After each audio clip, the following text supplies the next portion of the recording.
Okey, boleh nampak skrin yang saya share pada awak semua? Nampak Sir. Nampak Okay, thank you atas respon.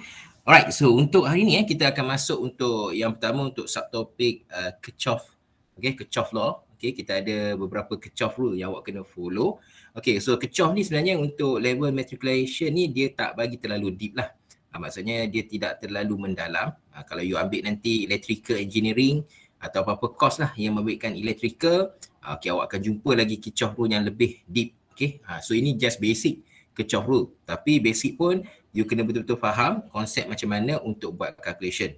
Okay, sebab dia agak technical. Okay, so once you dah dapat jawapan, you akan nampak lah hasil dia. Sebab apa? Dulu sebelum kita ada calculator saintifik, awak kena buat pengiraan, kita kata pengiraan secara persamaan serentak, simultaneous equation. So that one dia akan ambil masa lah, dia akan take time. So yang ini dah ada calculator, dia akan lebih mudah. Okay, nanti saya akan share video untuk penggunaan calculator tu. Tapi first of all, saya akan tunjuk dulu lah apa itu Kirchhoff rule. Okay, so the basic thing is, okay, kita kena tahu kita ada dua hukum Kirchhoff. Okay, for the first one is, dikata kat sini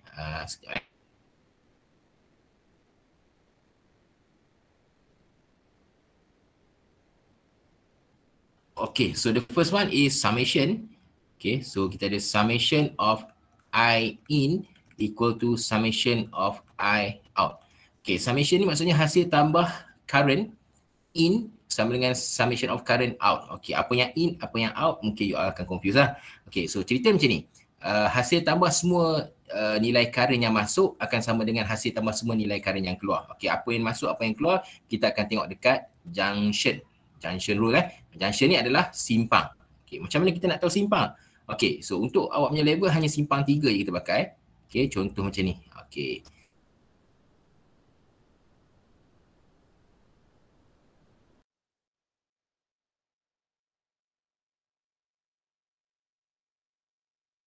So, okay, jadi untuk point ni adalah di atas ni, ini adalah simpang. Junction. Okay. Simpang kita corner junction kat sini. So saya ambil spesifik lah macam ni. Okay. Kalau you dibagi I1, okay, I1 nak panah I2, kat sini panah I3. So kita fokus dekat junction ni, tengah-tengah. So maksud kat ni I equal to I out adalah semua current in. Okay, kita tengok siapa current masuk simpang. Ikut anak ni I1 je masuk dekat simpang. Okay, I2, I3 keluar dari simpang. Jadi yang masuk simpang I1 di sini I1. Okay, so equal to I1 je yang masuk. So sampai keluar tengok I2 dengan I3 yang keluar. So dia akan sama dengan I plus I. Okay, itu satu contoh. Okay, yang kedua pula macam ni. Okay, ini I1, di sini ada I2, okay, di sini ada I3. Okay, so kalau dekat sini based on dia punya first law kat sini, I in, I out ni, kita akan tulis sebagai, okay, siapa yang masuk, dari mana yang masuk ke dalam simpang. Okay, simpang kat sini. Okay, yang masuk I1 dengan I2. So, I1 plus I2. So, siapa yang keluar adalah I3. So, sama dengan I3. So, ini equation dia. Yang kita tahu susah. Okay, itu untuk junction rule. Okay, suara kat sini. Ni dia basic lah. Okay, sebelum kita masuk dekat bahagian kita ada dua, kita panggil okay, untuk looping tu kita akan gunakan yang dua punya. Okay, betul. Okay, ini. Okay, itu adalah summation of EMF equal to summation of IR. Okay, ini second law. Ya, saya? Suara saya tersekat-sekat. Oh, suara tersekat-sekat Yang lain-lain okey ke tak? Saya pun tersekat-sekat saya dengar saya punya suara tersekat-sekat juga. Saya ingat line saya teruk. Tapi Oh, saya takut line masalah dekat sini. Okey, sekejap tak apa saya tak apa.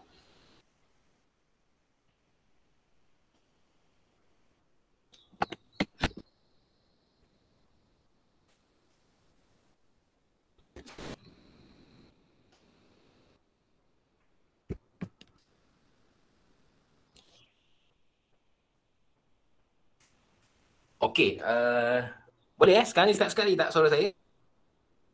Sekarang dah okey dah. Oh dah okey dah sir. Okey, saya takut kat rumah saya ni dia ada gangguan internet sikit. Okey, tak apa. Anything you maklumkan saya lah Okey, so kita masuk yang kedua Okey, yang kedua untuk kita punya summation of EMF equal to summation of IR kat sini. Alright, so yang ini pula, ini part yang agak dan kita kata susah. Kita ada beberapa part yang awak kena tentukan dulu. Okey, contoh katalah kita dapat soalan dia bagi satu circuit data kat sini. Okey, kita ada R1, R2, R3, R4. Okey, ini untuk kena fahamkan betul-betul lah. Okey, so saya akan lukiskan dulu dekat sini arah arus dulu current. Okey, sebab dia tak bagi arah current kat sini. So itu yang paling susah sebenarnya. Okey, tapi sebelum kita lukis arah current, kita tengok dulu dekat kita punya bateri ni, EMF ni. Kita ada EMF1 dengan EMF2. Okey, dekat EMF ni awak kena buatkan anak panah. Okey, anak panah macam ni. Sekejap lari pula, sorry. Okey, so you kena buat anak panah kat sini. Titik anak panah. Okey, anak panah ni kenapa saya buat dia ke sebelah kiri? Okey, so sekarang ni anak panah ni menunjukkan okey, yang ini terminal negatif, ini terminal positif. Kalau you tengok. Okey, so saya akan lukis anak panah ni arah dia daripada negatif pergi ke positif. Ini untuk EMF. Okey, so contoh EMF yang kedua kat bawah ni. So ini kita akan lukis dia okey ke sebelah kanan macam ni. Okey, sebab apa ke sebelah kanan? Okey, sebab apa kita akan lukis ini negatif, ini positif. Itu dia punya law dia lah. Dekat EMF kita kena lukis anak panah daripada negatif pergi ke positif. Ini negatif pergi ke positif. Itu untuk EMF. Okey, yang first part. Okey, seterusnya pula dekat simpang ni contohlah saya buat dekat sini. Okey, ni saya buat je lah contoh kat sini I1. Okey, sini saya buat I2.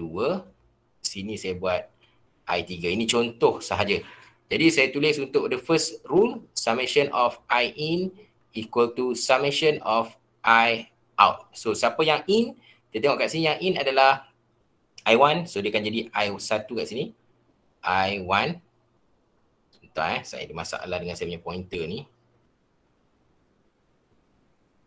Okay, so dekat sini kita yang masuk I1 equal to, so yang keluar adalah I2 dengan I3. So dia akan jadi I2 plus I3. So ini equation number 1. Itu persamaan yang pertama. Okay, so untuk seterusnya pula, summation of EMF equal to summation of IR ni. Okay, so you kena tengok dekat sini. Okay, kita nak buat loop. Okay, looping Loop ni maksudnya dia punya cycle, putaran arah current. Okay, tengok current majority ikut arah mana. So kalau you tengok dekat sini, okay, ini kita kata loop nombor 1 yang atas ni. Okay, yang petak atas ni kita kata loop number 1. Petak yang bawah ni adalah loop number 2 dekat sini. Okay, so cara kita nak lukis loop. Okay, so you tengok dekat sini, tengok ikut arah current majority. I1 ni ke bawah, I3 ke sini. So saya akan buat arah looping dia macam ni. Ini kita panggil sebagai arah looping. Macam ni So maksudnya arah dia pusing. Okay, kalau ikutkan ini dia pusing secara clockwise lah. Okay. So seterusnya yang kedua pula, loop number 2 bawah ni, saya akan buat ikut arah majority. Okay, so saya ikut, okay, kalau I2 ke bawah, I3 ke sini. Okay, dua arah beza. So saya buatlah arah ke sini. Contoh, saya buat macam ni. Ini loop number 2. So saya label loop number 2, ini loop number 1. Okay, so once you dah label, okay, kita akan go through by loop, ikut loop yang pertama. Kat sini, loop number 1. Okay, tengok dekat loop number 1 saja. Tak perlu tengok petak lain Tengok circuit kat sini saja. Petak sini.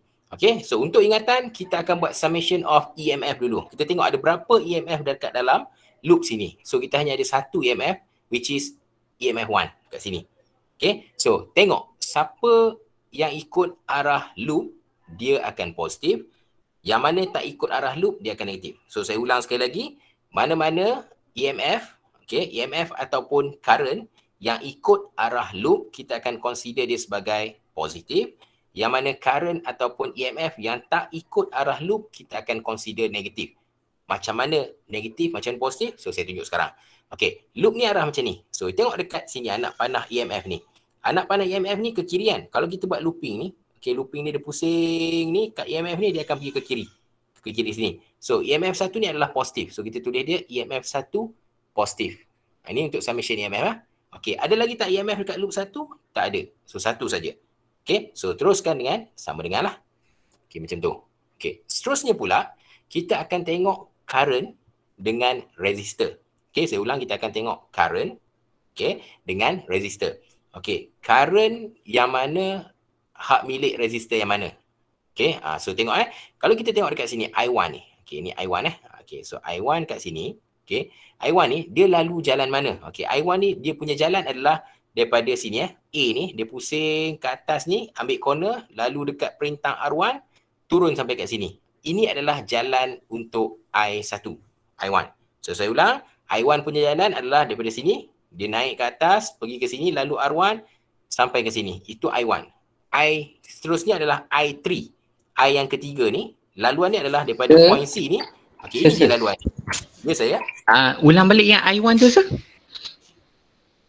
I1 Okey, tak saya ulang balik Alright, so tengok I1 ni, current I1 ni dia punya laluan dekat bahagian mana? Okey, laluan dia adalah, you tengok dekat sini ini saya tunjuk dekat sini, saya highlight kat sini daripada point A ni. Ini kan ada jalan litar kat sini, dia lalu dekat R1, perintah R1, dia keluar ke sini dan dia turun ke sini.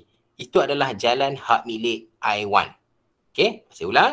So dia daripada point sini, okey, dia jalan sini ke atas ni, pergi ke kanan ni sampai perintang dan turun ke sini. Ini adalah laluan I1. Okey, seterusnya pula. Dapat Okey. Untuk laluan yang I3 pula. Okey, I3 nampak current I3 saya buat anak panah kat sini I3 Okey, so straight kat sini yang lalu EMF 1 dengan R2. Daripada point C pergi ke point A ni. Okey, ini adalah laluan I3. So I3 dia akan lalu dekat sini saja, dia tak akan lalu tempat lain. Okey, ini laluan I3. Manakala untuk I2 pula, so I2, current I2, dia akan lalu daripada C ni. Okey, ini laluan ni so ini dia punya circuit. Dia lalu kat sini, dia ambil corner kat sini, dia lalu R4, dia lalu R3, dia lalu EMF 2, dia pergi ke sini. So you kena maklum laluan current. Okey, jangan cross over laluan current yang lain. Kalau I1, itu je laluan dia, I1. Okey, biasanya saya panggil dulu I1 ni, I1, I2 dengan I3 ni adalah sebagai mak rempit lah. Mak rempit ni, I1 ni dia hanya main dekat sini je. Circuit litar ni, dia ambil corner kat sini, lalu dekat resistor sini dan lalu corner sini, sampai sini. Dia tak akan masuk laluan I3. Ni mak rempit I3 kat sini je laluan dia. So I2 ini je laluan dia. Right? So itu laluan-laluan untuk I. Jadi kenapa kita kena tahu laluan untuk I ni? Sebab kita nak buat dekat sini. Yang summation of EMF ni senang. Sebab you hanya tengok arah anak panah EMF ni. Okay, you letak kat sini. Ikut arah loop atau tak ikut arah loop. Okey, untuk IR pula, I darab dengan R, tengok I1. I1 dia melalui R1 saja. So ingat I1 ni dia lalu dekat R1 saja. So tengok dia ikut arah looping tak? Okey, kalau ikut kat sini, dia ikut arah looping ke tak? Current I1, okey, I1 ni sebenarnya dia ikut arah looping anak panah dia. Jadi dia adalah positif. So dia akan jadi I1 R1. Macam tu. Okey, boleh faham ke? Sir, saya nak tanya. Yang arah looping tu, dia akan bagi ke dalam soalan nanti kalau kita nak jawab? Okey, bagus soalan kau kan. Okey. Arah looping tu sebenarnya ada soalan yang baik dia bagi. Kalau soalan yang dia memang nak trick awak, dia tak bagi. So you boleh buat arah looping you sendiri, tak ada masalah. Oh, boleh assume lah. Boleh assume. Cuma pada saya lebih baik you ikut arah yang banyak positif untuk current lah. Sebab kadang-kadang bab-bab yang negatif positif ni kadang-kadang kita tersilap tak tulis. Itu yang kita takut. Tapi kena ingatlah, kena alert positif dan negatif tu. Sir, ada tak soalan contoh yang macam sekata yang dia ada banyak positif? Dia banyak positif. So kita boleh identify yang dia punya looping tu, yang positif. Okey, tak apa. Kejap lagi kita tengok contoh dekat kita punya modul mutual, awak akan nampak banyak positif atau banyak negatif. Itu bergantung pada looping yang dilukis. Okey? Okey, boleh sir. Alright.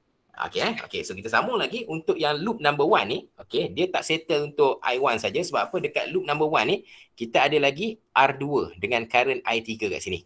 So, tengok arah looping ni. Okey, kita akan buat, ingat I3 ni lalu dekat R2. So, I3 ni milik R2 lah. So, ikut arah loop, ikut. So, tengok anak panah I3 ni ikut arah looping. So, dia akan jadi positif I3 R2.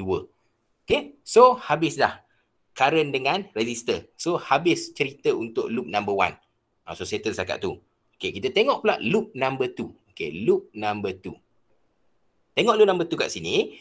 Alright, so yang pertama kita akan buat summation of EMF. Tengok ada berapa EMF kat sini. Okey, kita ada 2 sebenarnya. So, untuk loop number 2 sebab apa? EMF 2 kat sini, EMF 1 di sini. Okey, so ini kita consider ada 2 loop. Jadi, kita tengok EMF yang ikut arah looping, dia adalah positif. Yang tak ikut arah looping, EMF tu adalah negatif. So, kita tengok dekat sini, looping macam ni, tengok EMF 1 dulu. EMF 1 ni ikut arah looping. So, kita kata dia ikut sebab anak panah. Tengok anak panah dekat ni. Negatif ke positif ni. So, EMF 1 adalah positif. Itu dia macam tu. Okay. Seterusnya pula, EMF 2. Tengok, dia ikut tak arah looping. So, yang ini diikut arah looping. Okay. So, kalau ikut pusing kat sini lah. Arah looping. So, kita akan buat positif EMF 2. Okay. So, dah habis EMF. Kita tulis sama dengan. Okay. Selesai dekat tu. Alright. So, kita akan masuk I dengan R pula. Kita tengok current mana yang terlibat. Okay. Untuk loop number 2, kita tengok I3 dahulu. Okay. Ingat tadi saya kata I3 ni hanya ini laluan I3. So, I3 kawan dia adalah R2. Okay. Ni hak milik dia R2 lah. So, jadi ikut tak arah looping I3 ni, ikut arah looping. So, dia jadi positif. So, dia akan tulis kat sini I3. Okay. R2. Positif. Okay. Seterusnya pula, tengok untuk I2. Okay, I2 ni, dia ni tak ikut arah looping. Tengok anak panah ni dia tak ikut arah looping. So, dia akan jadi negatif. Dan I2 ni pula, dia lalu dekat 2 resistor. Resistor R4 dengan R3. Jadi, kita akan tulis kedua kat sini lah. Okay, so dekat sini dia akan jadi, okay, dia bukan positif, dia negatif sebab dia tak ikut arah looping anak panah ni. So, dia akan jadi negatif. Okay, so dekat sini akan jadi I2 R3 minus I2 R4. Okey, itu persamaan dia. Right? So untuk first part ni kita akan bentukkan persamaan. Ini persamaan kedua, ini persamaan yang ketiga. Okey. Right. So setakat ini ada permasalahan tak? Ada persoalan tak, boleh bertanya? Sir, minta maaf sir. Okay, boleh tak ulang yang bahagian minus tu sebab saya tak faham macam mana dia negatif tu sebab dia tak ikut arah looping. Yang mana ya sir? Boleh saya tunjuk yang mana satu? Okey, tak apa. Saya tunjuk balik kat sini. Okey, so EMF 1, EMF 2 ni saya rasa tak ada masalah. Saya ulang EMF 1, EMF 2. Okey, kita tengok I3 dulu. Okey, looping ni kalau ikutkan ini dia punya cycle, dia pusing secara anti-clockwise. Kalau tengok anak panah ni kat sini. Okey, so I3 dekat sini, kalau tengok anak panah I3 ni, dia pergi ke sana kan. So dia sama dengan arah looping. Looping ni dia berpusing kat sini. Okey, anti-clockwise. Kalau kita buat berpusing anti-clockwise kat sini, saya tunjuk kat sini lah. Okey, nampak tak? Ini I3 ni diikut arah looping. So that's why dia jadi I3 R2. Saya rasa megat tak ada masalah kot yang ni. Sebab ini sebab dia ikut arah looping. Yang tak ikut arah looping tadi tu. Okey. So tengok anak panah ni. Anak panah saya buat kat sini satu. Saya buat kat sini satu. Okey, awak tengok I2 ni. I2 ni. Oh, I2 tu dia opposite. Negatif. Ya, betul. Dan ingat I2 ni hak milik siapa? R4 dengan R3. Oh, okey, faham. Okey. So that's why dia tulis dia negatif I2 R3 dan negatif I2 R4. Itu cerita dia. Okey, faham sir. Thank you sir. Okey, sebab apa saya beritahu siap-siap lah. Macam Megat tanya tadi tu. Okey, mungkin sahabat-sahabat lain pun mungkin boleh nampak. Mungkin dia pun ada soalan yang sama. Memang Kirchhoff dulu ni dia memang agak teknikal sikit. Dia agak susah sikit pada awalnya. Tapi once awak dah dapat dia punya method, dia akan jadi puzzle yang sangat menarik lah untuk diselesaikan. Tapi yang tak menarik bila awak tak dapat jawapan. Itu normal lah, biasa. Okey, tak apa. Kejap lagi saya akan tinggalkan awak dengan puzzle tu. Tapi saya guide dulu awak cara nak jawab. Okey, kita tengok soalan dekat kita punya modul mutual. Okey, ini soalan dia. Dan soalan ni agak baik sebab dia bagi dekat awak arah looping. Okey, you tengok kat sini. Okey, tengok soalan dia kata exercise 7.1 di sini. Dia kata generate 3 equation of unknown current using Kirchhoff rule. Okey, soalan sangat mudah sebab dia hanya minta kita generate 3 persamaan. Dia tak minta pun cari jawapan. Okey. So dekat sini saya ada pembetulan untuk jawapan. Okey, tapi tak apa, nanti kita akan buat kemudian sebab saya takut awak tengok dekat sini. Yang ni. Nanti kita check balik kat sini. Sama tak jawapan dekat sini? Right, so kita go through untuk kaedah yang pertama adalah kita buat junction rule. Junction rule maksudnya hukum dekat simpang tu. Dia dah bagi simpang A dekat sini. Okay, so you tengok dekat sini kadang-kadang kalau kita tak lukis dekat A ni kita akan jadi confused. So saya akan detailkan dekat A ni kat sini. So ini adalah I3. Okay, dia pergi ke sebelah kiri anak panah tu. I1 ni pun dia ke sebelah kiri. Okay, dia tak keluar pula, sorry. Okay, so ini pun ke sini. Okay, ini I1. Right, so the first one adalah junction rule. Summation of I in equal to summation of I out. So tengok siapa yang masuk, siapa yang keluar. So you tengok dekat junction ni, siapa yang masuk, dia adalah I3 yang masuk. Dia masuk dalam simpang, anak panah dia ke point simpang ni. So kita tulis kat sini, I3. Sama dengan siapa yang out. Kalau you tengok dekat simpang ni yang keluar adalah I1 dengan I2. Ni I2 kat sini, I2. Okay, saya terangkan sikit dia punya ni. Okay, I2 ni keluar. So dia akan jadi I1 plus I2. Okay, itu equation number 1 untuk junction rule. Okay, right. So the next thing is kita nak buat untuk looping. Okay, untuk looping pula, okay, ini kita tengok betul. Dia dah bagi loop. So kita nak apply je lah. Okay, dekat sini saya tulis balik. Summation of EMF equal to summation of IR. Okay, so dekat sini tengok loop number 1. Saya pergi loop number 1 dulu. So loop number 1 dekat sebelah kiri ni. Okay, tengok ni arah looping dia dah lukis siap-siap pada awak.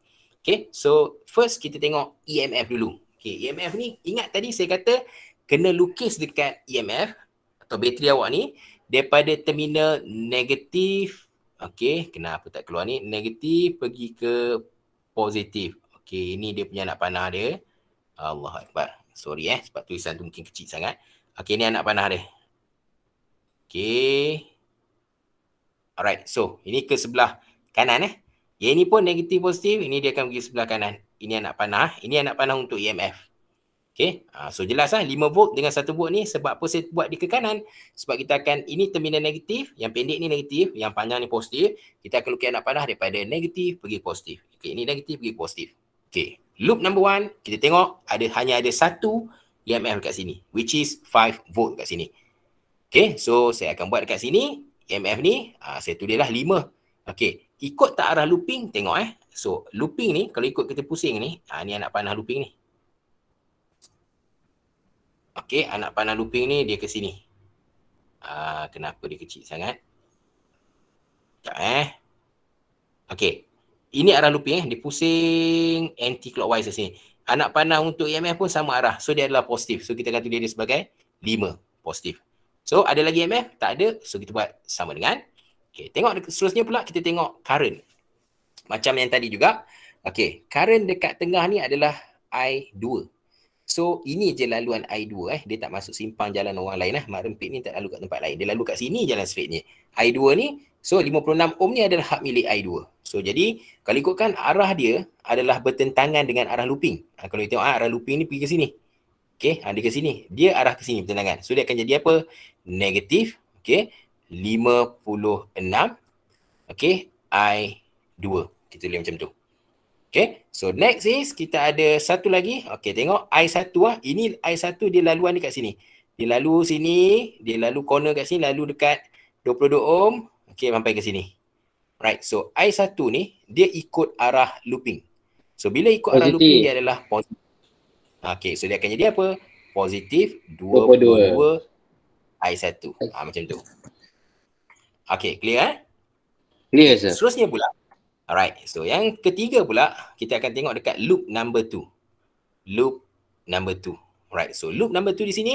Alright, kita tengok EMF dulu. EMF ni ikut tak arah looping. So, dia dah lukis looping kat sini kat awak. Macam ni kan. So, looping ke sini. Ini tak ikut. Okay, EMF ni tak ikut. So, akan jadi negatif. Negatif berapa? 1. So, tulis negatif 1. Sama juga. Okay, kita akan tengok. Okay, I2 lalu kat sini. I2 ni ikut tak arah looping? Tak ikut. So, dia akan jadi apa? Negatif 56. Okay, negatif 56 I2. Okay, tak ikut arah looping Negatif 56 I2. So, jadi saya nak awak betulkan jawapan ni kat sini. Ini jawapan dalam skema awak tu ada yang salah ni. Okay, ni ya Allah. Hilang pula, sorry. Okay, ni jawapan ni yang salah. Ni patut ada negatif ni. Negatif dia typing error hilang kat sini. Negatif 56 I2. Dan I3 pula, tengok dia ikut arah looping tak I3? I3 pun tak ikut arah looping Okay, sepatutnya dia lalu ke sini. Tapi I3 sini. I3 ni laluan dia, nampak? So, bila dia tak ikut arah looping, bertentangan arah, so dia akan jadi negatif 75 I3. So, ada yang tak faham ke? Boleh tanya. Okay, faham kot? Okay, kalau faham. Ya saya, apa tu soalan? Saya tak faham macam mana kes loop tu. Okay. Soalan sangat advance. Macam mana nak lukis loop tu? Okey, bagus soalan tu.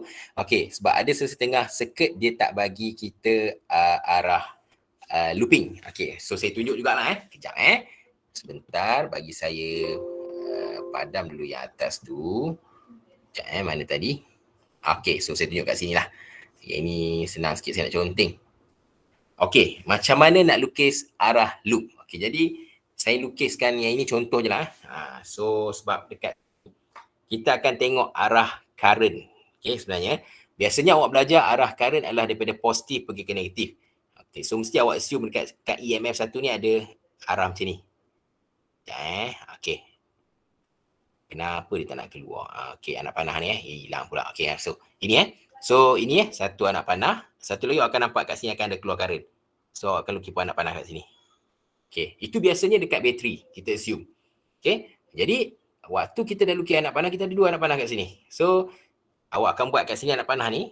Okay, ini bila kita tengok junction, pilih junction mana satu awak nak. Awak boleh pilih junction dekat A atau dekat C. Saya pilih dekat C. So, saya akan buat dia macam ni. Okay, macam ni. Alright. So, satu lagi E2 ni. So, kalau ikut arah sini, dia akan pergi ke sini. Okay, so ini anak panah dia. Okay, so ini junction kat sini. So, ada dua current baru, ada satu lagi current.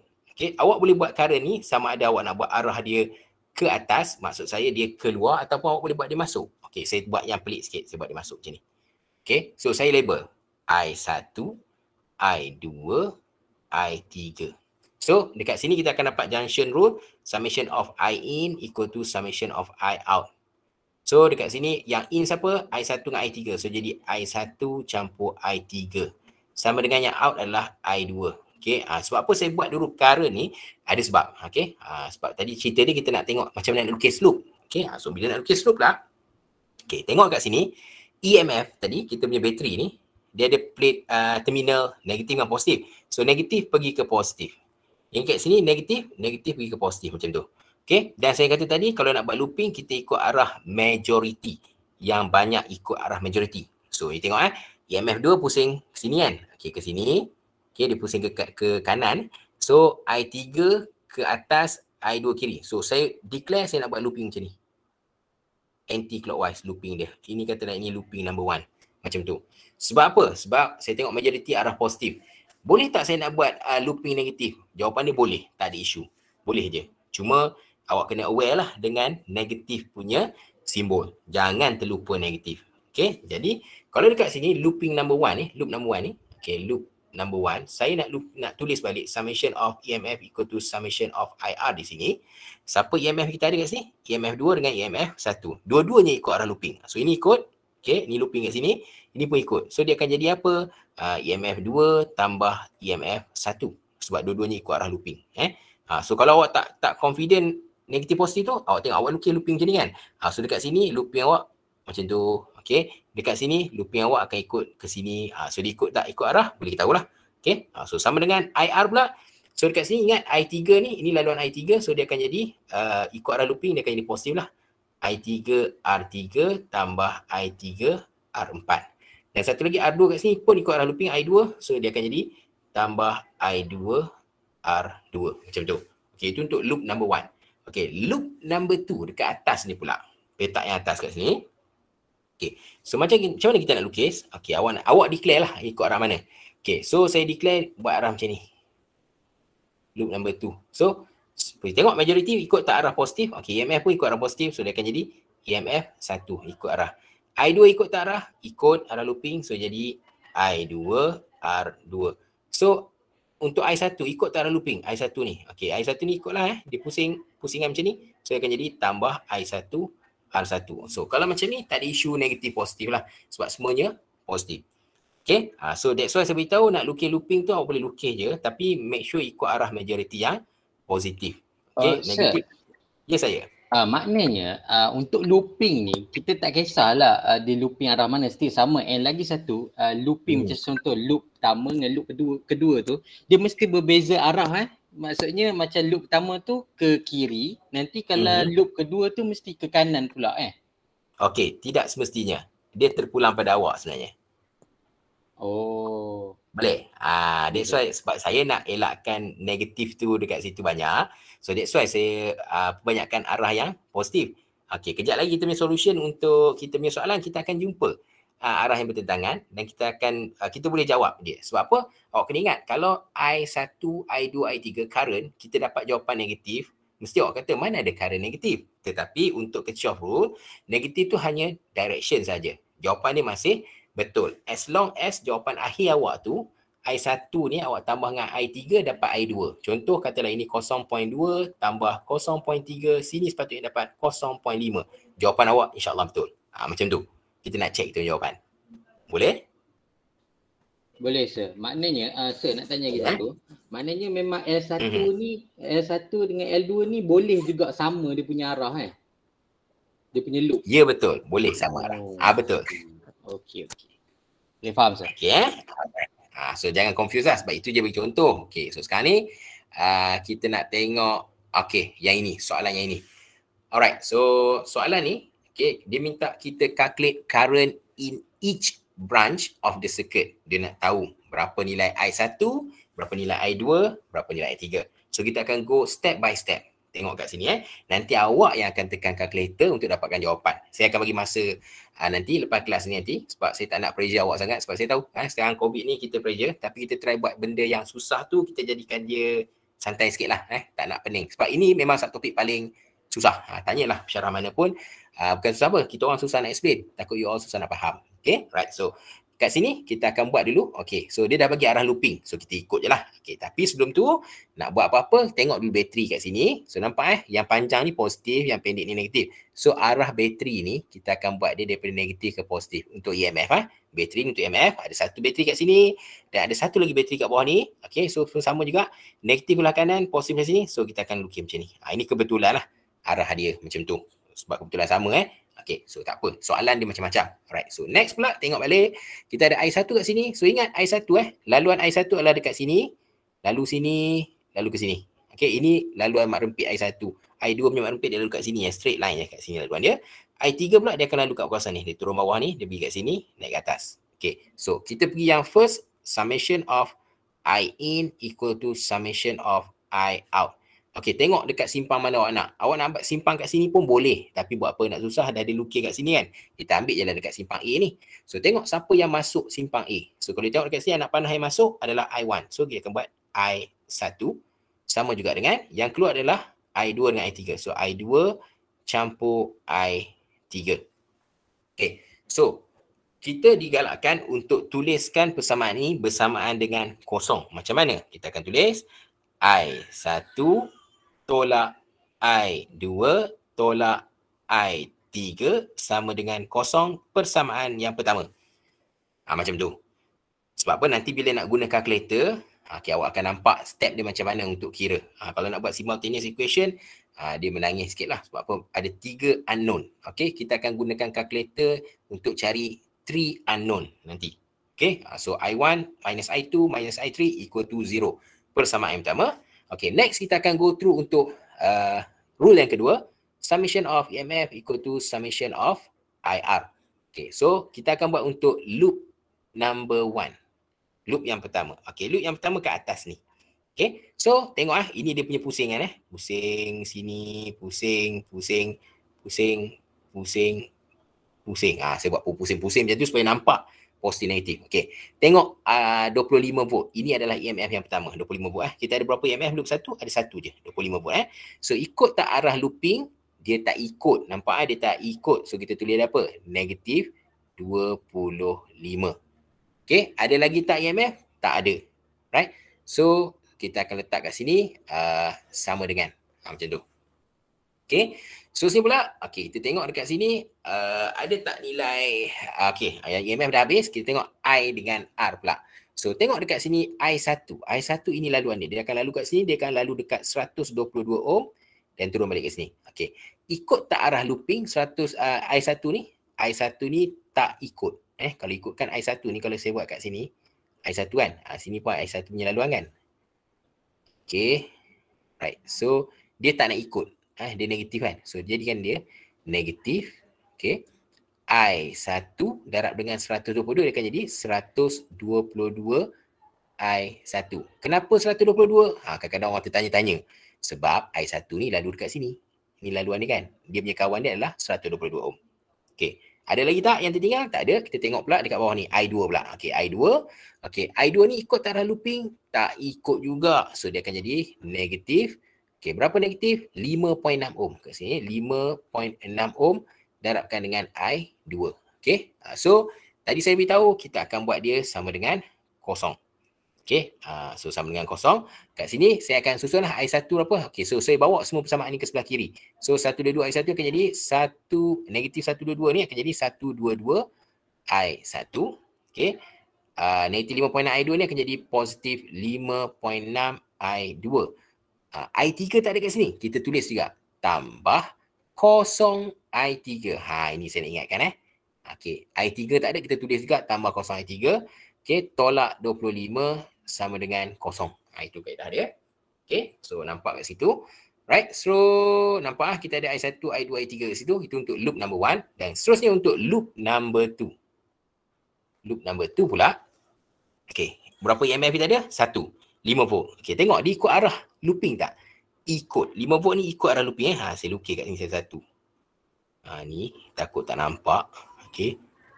Macam tu. Okay, 5 volt ikut arah looping. So, dia positif. So, dia adalah 5. Ada lagi EMF? Tak ada. Sama dengan.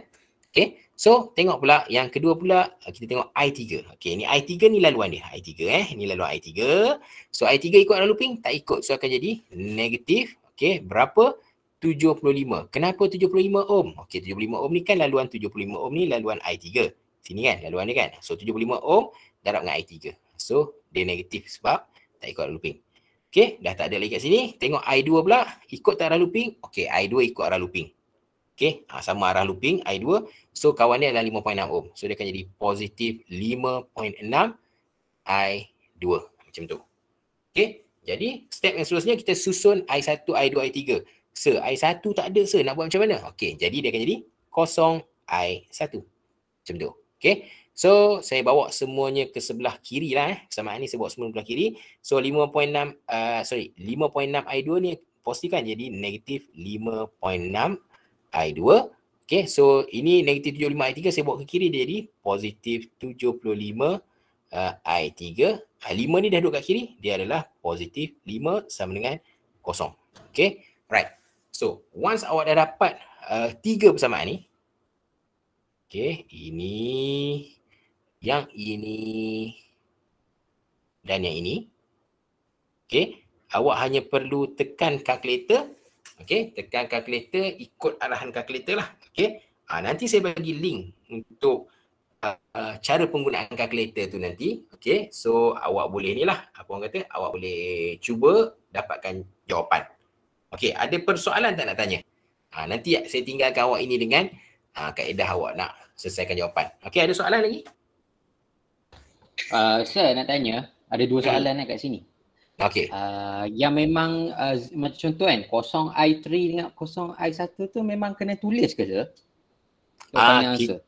Okey, kalau awak boleh buat simultaneous equation, pengiraan secara kita kata apa, bertulis, tak payah tulis. Tapi ini adalah kita gunakan untuk bila kita nak guna tekan kalkulator nanti. Ini penting cara penulisan macam ni. Sebab nanti awak akan key in nilai-nilai dekat dalam kalkulator untuk dapatkan jawapan akhir. Ada lebih mudah lah. Oh, maknanya sir, lagi satu soalan. Kan yang pasal simultaneous tu, sebab since kita kita tekan kalkulator, kita guna yang mode yang ada 3 variable tu ke, yang X, Y, Z tu ke sir, untuk cari dia punya tu? Ya. Tak apa, nanti sekejap lagi saya akan bagi awak link video tu. Awak tengok dekat bahagian, jangan tengok daripada awal. Tengok daripada awal nanti dia akan cerita. Boleh je nak tengok daripada awal. Awak tengok dekat pertengahan bahagian dia nak tekan kalkulator tu nanti. Okey, boleh sir. Tak apa. Sekejap lagi saya share. Awak try. Dia kena try benda ni. Once you dah try, you akan nampak lah kecoh ni taklah susah mana. Cuma daripada awal you kena follow dia punya rule. Itu sahaja. Okey, boleh Boleh sir. Thank you sir. Okay, welcome. Alright, so kecoh law kita dah settle. Okay, anything yang you tak faham? Ya, ada soalan? Nak tanya yang I3 tu kenapa dia keluar? I3 tu kenapa dia keluar? Macam mana keluar kat mana Saya istilah keluar. Oh, keluar Okey, faham. Okey, kenapa dia keluar? Okey, right. So, istilah kita punya kata keluar masuk tu istilah kita gunalah. Okey, apa-apa Masuk simpang ke? ya masuk simpang.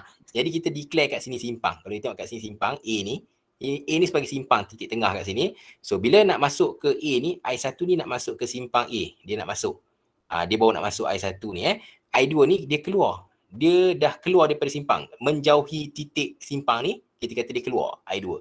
I3 pun menjauhi titik simpang, ini pun kita kata dia keluar. That's why I1 yang masuk, kita buat I1 kat sini. Ini I1 sama juga dengan siapa yang keluar. Okey, I2 keluar dari simpang, I3 keluar simpang. Okey, so jadi macam ni lah. Okey, kalau kita lukis dekat simpang sebelah sini. Saya ambil contoh simpang sebelah sini I2 ni akan pergi ke kanan. So I2 akan jadi macam ni. Alamak, tak keluar pula anak panah. Selalu anak panah ni hilang. Okey, ni I2. Ni saya buat contoh kat simpang sini pula. I3 ni akan lalu sini, pergi ke sini. Okey, dia akan naik ke atas. I3 macam ni. Okey, dan I1 ni pula dekat sini. I1 dia akan ke atas.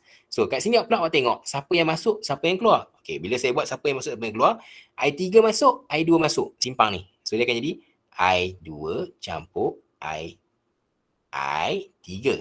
I2 campur I3, siapa yang keluar? I1 sama dengan I1.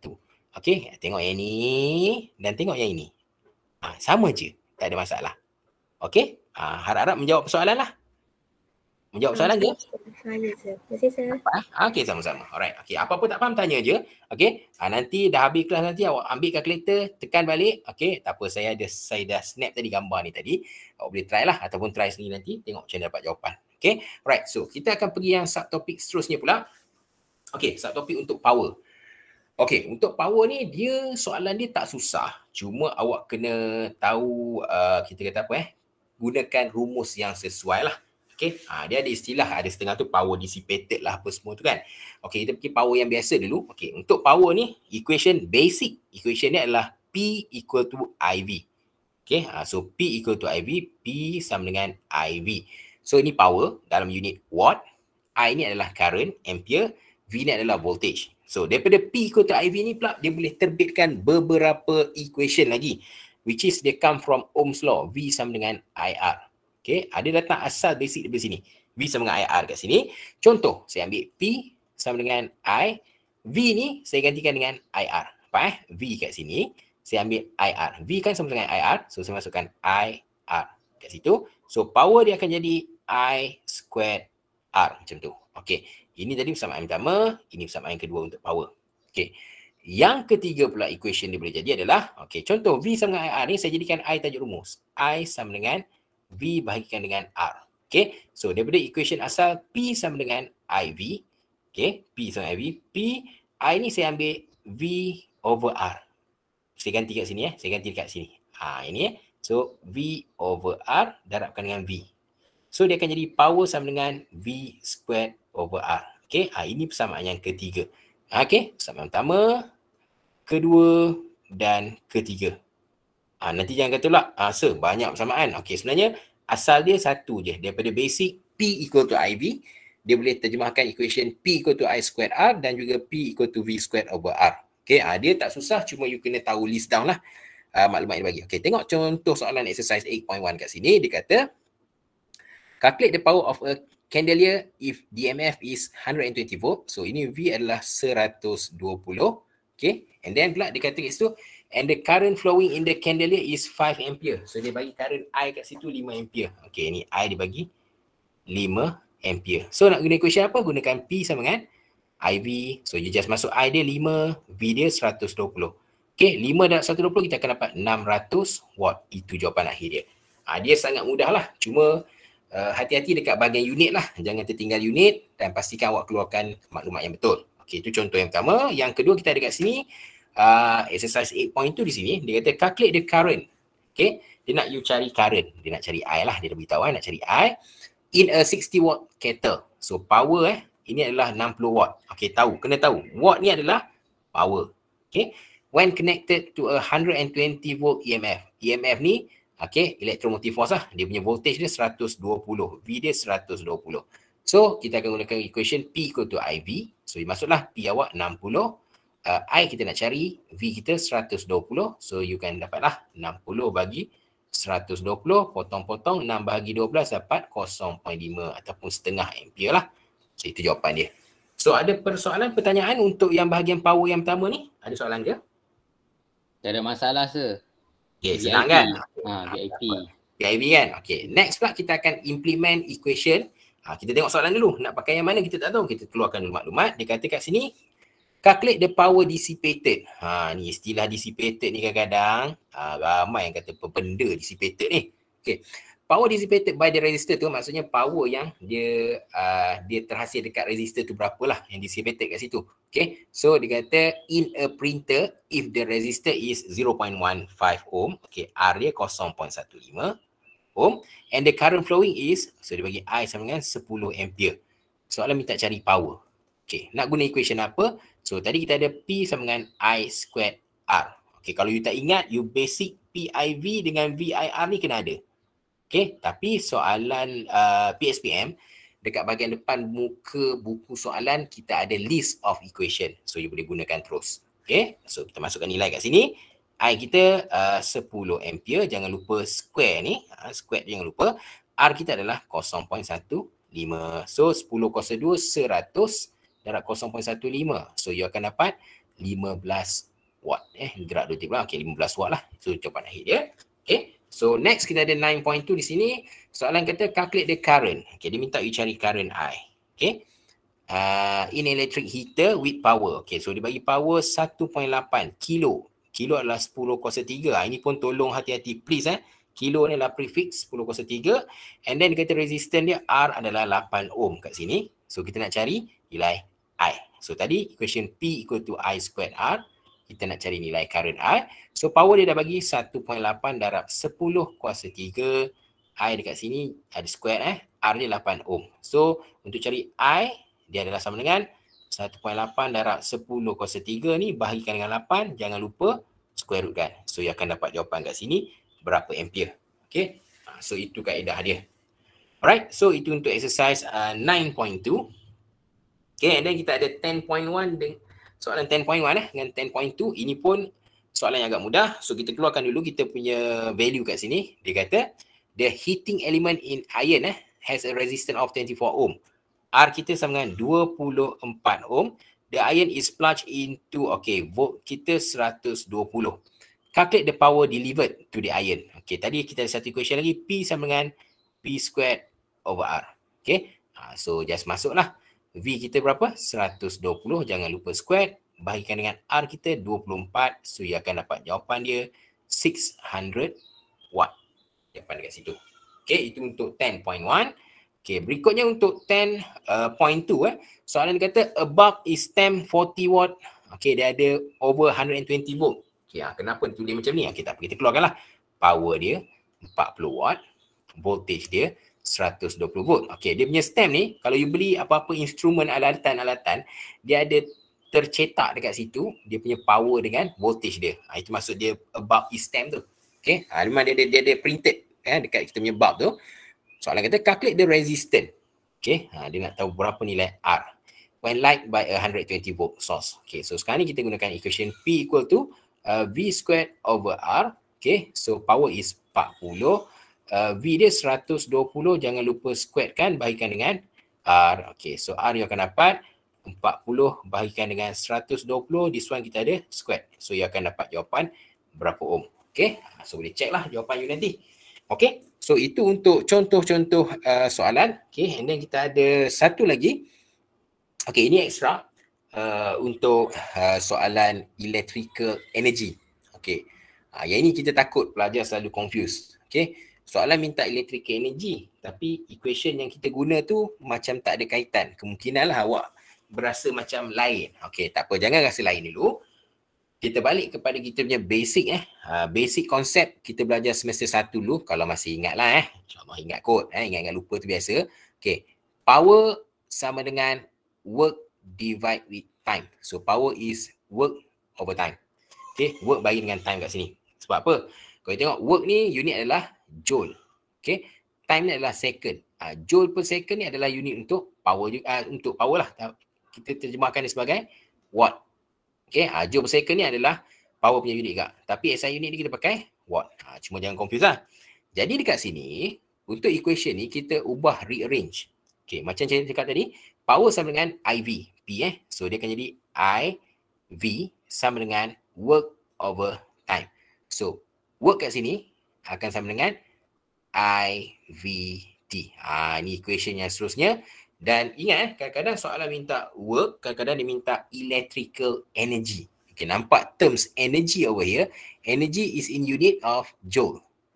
Okay, dalam joule. Okay, bila soalan minta electrical energy, so ingat, ini equation yang antara yang kita boleh gunakan lah. Okay, tengok soalan dia bagi maklumat kat sini.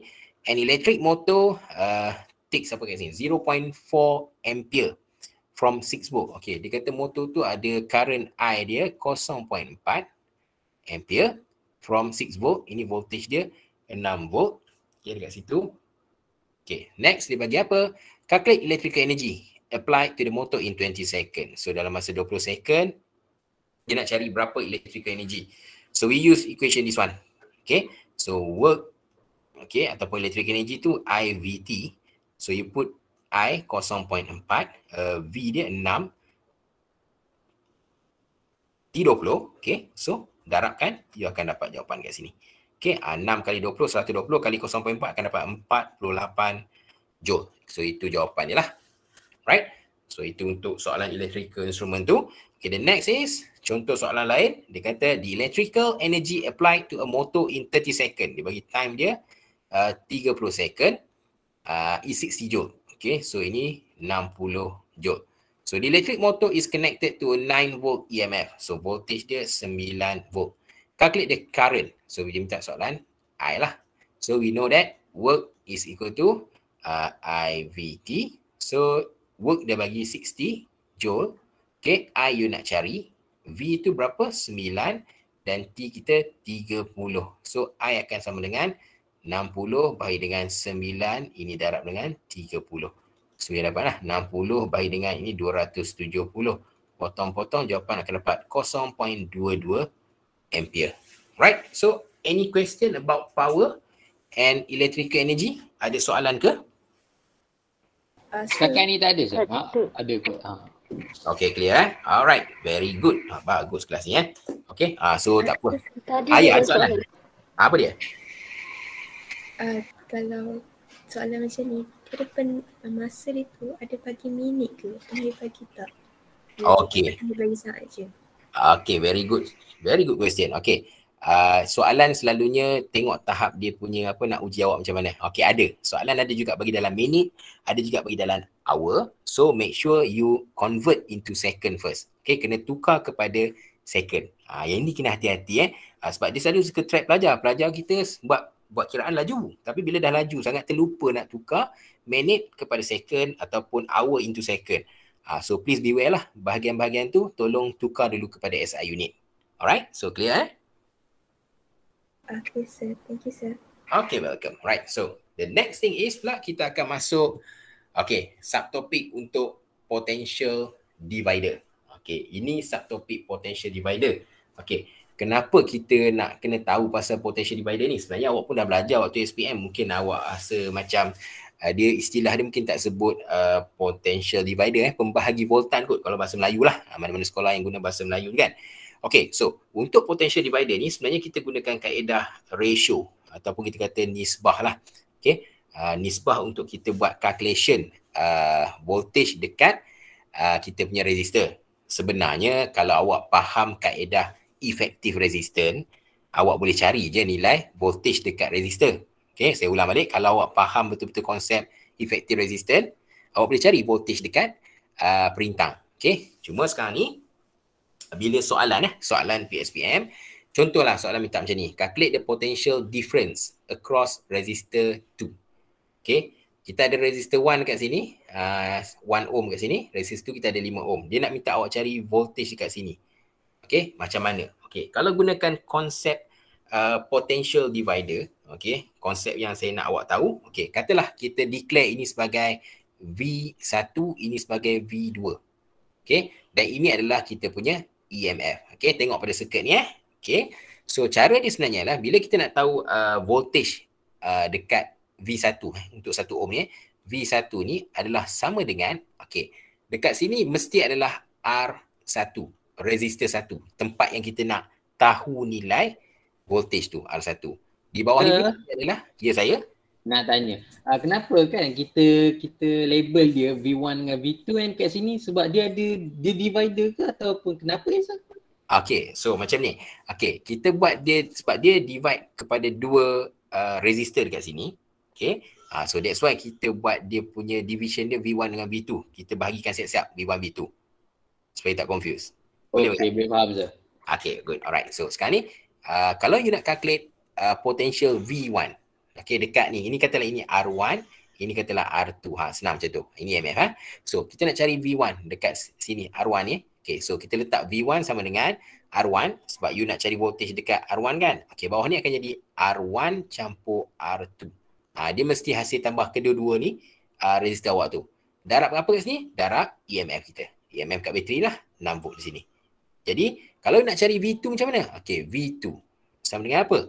Okay, dia duduk dekat mana? Dekat R2 kan. So, dekat atas ni R2 lah. Bawah ni apa? R1 plus R2. Kita darab je dengan EMF. Itu kaedah dia. Jadi, kita balik kepada soalan pula. Soalan minta cari V2. So, minta V2 kat sini kan. So, you just masuklah. Based on potential divider, R2 berapa? 5 ohm. So, letak 5 ohm kat sini. R1, R2. Okay. R1 berapa? 1 ohm. R2 berapa? 5 ohm. Darab dengan EMF dia berapa? 6 volt.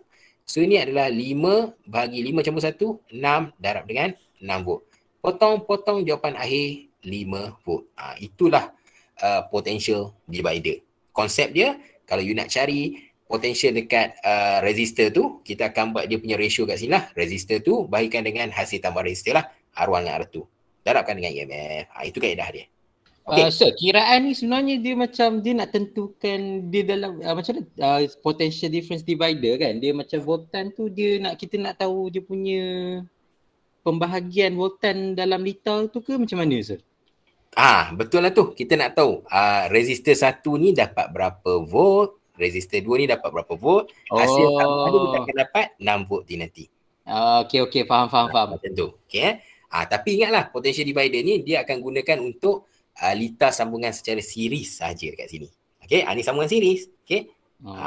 Okay, clear, saya ingat selari sebab di bawah dia tu V2 tu. Bukan yang selari tu adalah voltmeter kita letak nak ukur kita voltmeter. Ya, betul. Sebenarnya benda ni siri je. Ya, betul. Basic dia siri saja. Okay, boleh faham Sir. Okay, alright. So, kita tengok contoh yang seterusnya pula dekat sini. Okay, so ini dia minta kita calculate the unknown EMF. Okay, macam biasalah. Kita takut kita tersilap. Kita ada R1, R2. Sini saya letak V1. Sini saya letak V2. Okay, alright. So, sekarang ni kita nak tahu EMF kat sini berapa. Okay, so nampak macam susah kan? Okay, nampak macam susah. Okay, tak apa. Dia dah beritahu kat sini. V1 kita adalah 4 volt dekat R1. So, saya buat je kat sini. V1 adalah sama dengan apa? Dekat R1 ini adalah R1 campur R2 darabkan dengan EMF. Macam tu. Okay. So, sekarang ni, okay, kita nak cari apa sebenarnya? Kita nak cari ini. EMF dekat sini. Okay. V1 berapa? 4 volt. Okay, letak 4. Okay. R1 berapa? R1 1 ohm. Bahagikan dengan R1 campur R2. Okay, R1 campur R2, 1 campur 2 lah. 1 campur 2. Tutup kurungan darab EMF.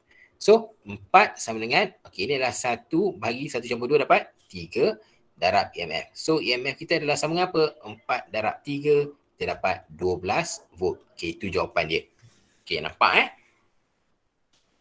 Okay, mungkin ada setengah orang pelajar fikir, kalau ada boleh guna cara lain tak sebenarnya? Boleh, kalau you faham betul-betul. Okay, kalau ikutkan litar ni okay, ini sambungan secara series. Bila series, apa yang sama? Current dia sama. I dia adalah same. So, ini V1 sama dengan IR ni. Kalau you kira V sama dengan IR, okay, V1 berapa? 4 volt. I kita nak cari, R tu berapa? R dia 1 ohm. So, 1 ohm. So, current kita akan dapat sama dengan 4 ampere. So, ingat, 4 ampere ni, current ni, okay, bila litar secara series, current dia akan sama. So, dekat sini 4 ampere dekat sini pun 4 ampere. Right? So berapa nilai voltage dekat sini nak cari? Okay, so kita guna je lah V sama dengan IR. Okay, V sama dengan IR. I dia berapa? I tadi 4 kan? R dia berapa? 2. So masuk kat sini 2. So 4 kali 2 dapat 8 volt. Okay, dapat 8 kan? Okay, tadi kata nak cari unknown EMF. Macam mana? Okay, 4 volt tambah 8 volt. Okay, tambah 2 dapat 12 volt. Itu cerita dia sebenarnya. Okay, tapi nak senang guna potential divider. Okay, boleh faham? Ada soalan? Boleh faham sir, maknanya benda ni kalau kita tambah pun apa-apa lah sekali kita akan dapat full value of yang EMF dia, voltan dia, yang betul-betul dia. Ya betul. Okay, dengan syarat litar ni adalah litar series lah. Untuk potential Sebab divider kalau ni selari tak boleh sir, selari semua tu dia akan jadi sama kan sir? voltage dia sama, betul.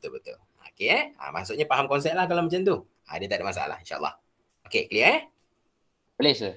Okay, so kita akan masuk subtopik yang terakhir. Dah sejam 6 minit Sejam 6 minit dah lama ni. Data awak pun dah banyak pakai ni. Sebenarnya fikir macam-macam benda fikir. Takut penggunaan data awak banyak dengan keadaan tak boleh nak belajar apa semua tu kan. So kita try bagi dia compact lah sikit untuk PDP pagi ni. Sekejap lagi untuk lab nanti saya akan cerita lah dengan awak punya assignment nanti. Okay, right. So kita akan pergi pada subtopik yang terakhir. Okay, potentiometer. Okay, so saya cerita dulu. Kenapa nak kena belajar potentiometer ni? Mesti awak rasa macam kenapa perlu potentiometer ni? Okay, potentiometer ni sebenarnya kita nak cari nilai unknown EMF. Okay, contohlah kita menggunakan wire kita ada slide wire kat sini. Okay, potentiometer ni sebenarnya ada eksperimen dia tapi awak tak buat. Okay, dekat sini kita akan ada satu, dia tak pembaris kat sini Okay, pembaris ni sebab kita nak ukur panjang daripada hujung sini sampai hujung sini. Ini pembaris lah. Hujung ni pembaris. Jadi pembaris ni boleh ukur panjang. So dia akan ada satu joki. Anak panah ni adalah kita panggil sebagai joki. Joki tu adalah satu besi yang kita boleh tarik daripada hujung sebelah kiri ni pergi sampai ke sebelah kanan.